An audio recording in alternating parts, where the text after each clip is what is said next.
Hi, my name is Frank Summerville, and welcome to Channel 2 News. Today we have an exciting show for you. We will be going into new technology and weaponry of World War I. World War I occurred in between the years of 1914 and 1918 and consisted of two major teams. One of the teams were the Allies, who included US, England, France, Russia, Japan, and Italy.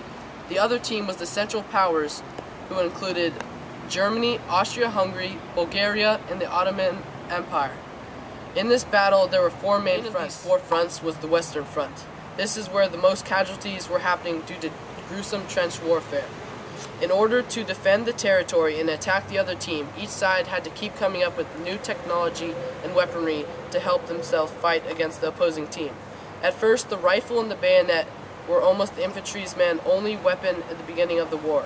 The rifle was a standard weapon of the British Army.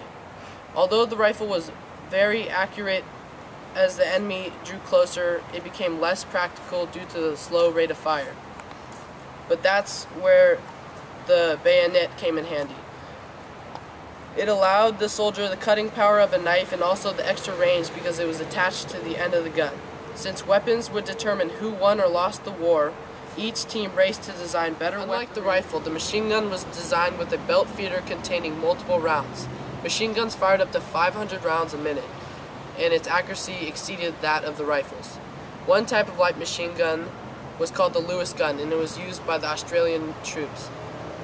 Another weapon used in World War I was the flamethrower. They were short-range weapons that squirted pressurized streams of burning mix of gas and oil. Really effective for clearing out trenches and forcing the other soldiers to surrender. But out of all the weapons, the most inhumane weapon was the poisonous gas. The poisonous gas from chlorine was used to make the Allied forces fall back. If they waited too long, the gas would reach them and have devastating effects like burning the throat, pain in chest, and made breathing nearly impossible.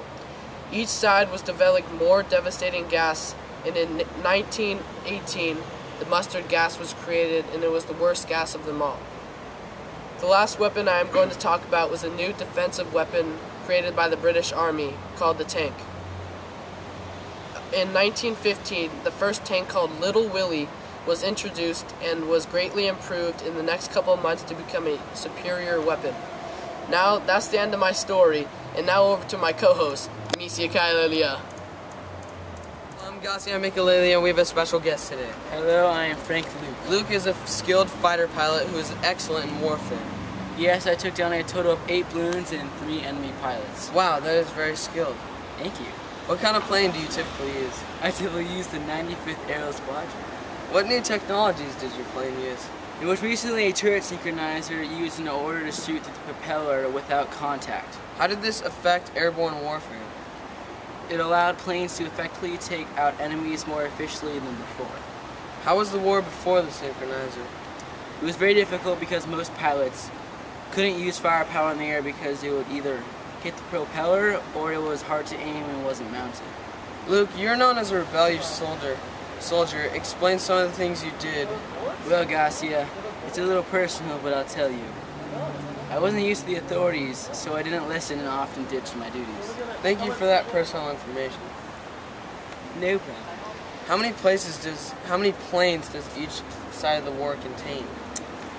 About 700, but many were shot down. What are some problems old planes had but new planes were improved with? Most planes were made with cloth, but they were too weak, and the crude fumes from the gas affected the pilot so that he couldn't fly and possibly pass out. Thank you for your information very much, Frank Luke. You're very welcome, Gasia. Back to Frank Summerville. Thanks, Misia Kailelia. And thanks for that deep interview with Frank. Thanks, folks, for watching Channel 2 News with me, Frank Summerville. I'm out.